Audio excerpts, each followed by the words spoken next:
నమశంకరాయ. ఈ రోజున ఒక అద్భుతమైనటువంటి విషయాన్ని మీతో పంచుకుంటాను. ముఖ్యంగా ఈ రోజున మనం ఆనందంగా, సంతోషంగా జీవించగలుగుతున్నాం.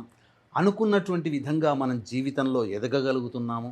మన పిల్ల పాపలు అందరూ సంతోషంగా అభివృద్ధిలోకి వస్తున్నారు. మన 5 వేళ్ళు నోట్లోకి వెళుతున్నాయి అనంటే మన గొప్పతనం కాదండి. పితృదేవతల యొక్క అనుగ్రహం. వాళ్ళు పెంచి పోషించిన పుణ్యము ఆ ఫలం మనం అనుభవిస్తున్నాం. కాబట్టి చాలామంది ఇంట్లోంచి ఏ పని యందు అయినా కానీ బయటికి వెళుతుంటారు.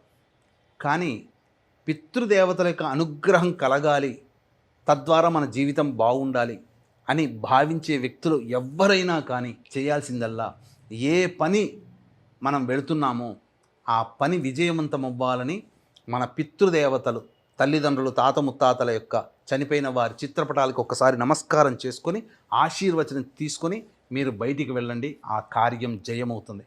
అంతేకాకుండా ఇంటి నుంచి బయటికి వెళ్ళిన తర్వాత ఆ పని ముగించుకొని, ఏ పని ముగించుకున్నా ఇంట్లోకి వచ్చే ముందు ఆడవాళ్ళైతే మొదలు ఎడమకాలు పరిశుభ్రం చేసుకొని తరువాత కుడికాలు పరిశుభ్రం చేసుకొని ఇంట్లోకి అడుగు పెట్టాలి.